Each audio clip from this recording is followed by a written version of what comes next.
College ലൈബ്രറിയിലാണ് അവർ കണ്ടുമുട്ടിയത്. അവൾ അന്വേഷിച്ചു വന്ന പുസ്തകം നന്ദൻ്റെ കയ്യിലായിരുന്നു.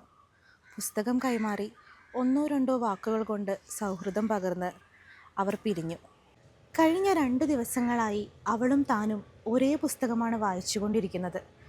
മനസ്സും ശരീരവും തലച്ചോറും ഇതുവരെ അനുഭവിക്കാത്തൊരവസ്ഥ. ഹൃദയത്തിൽ പ്രണയത്തിൻ്റെ വിത്തുമുള പൊട്ടി തളിയിലകൾ വിടർന്ന് വള്ളികൾ പടർന്ന് ഇലകളും പൂക്കളും കൊണ്ട് നിറഞ്ഞിരിക്കുന്നു.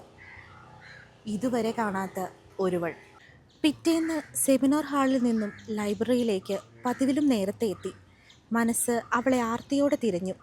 ലൈബ്രറിയുടെ ഓരോ കോണുകളിലും കണ്ണുകൾ പാഞ്ഞു. ഇല്ല, കാണുന്നില്ല. നിണമൊഴുകുന്ന ഹൃദയഭിത്തിയിൽ ഒരു ചിലന്തി നിരാശയുടെ വല നെയ്യുവാൻ തുടങ്ങി. കയ്യിൽ കിട്ടിയ ഏതോ ഒരു പുസ്തകവും എടുത്ത് പ്രിയപ്പെട്ട ഇരിപ്പിടത്തിലേക്ക് നടന്നു. ജനലിനു ചാരെ അടുക്കും തോറും അഴികൾക്കപ്പുറം ആ ദൃശ്യം തെളിഞ്ഞു വന്നു.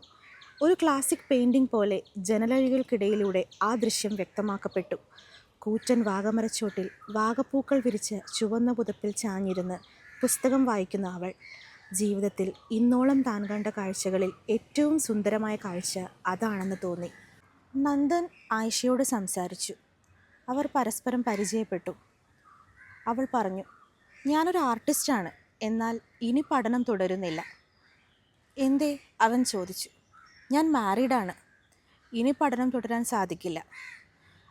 ആ മറുപടി അവനെ ഉലച്ചു കളഞ്ഞു. പിന്നീട് അവൾ പറഞ്ഞതൊന്നും അവൻ കേട്ടില്ല. ആ പ്രണയം അവൻ അത്രമേൽ കീഴടക്കിയിരുന്നു. ജിസ്മ ഫൈസ് എഴുതിയ എൻ്റെ അരുമയായ പക്ഷിക്ക്.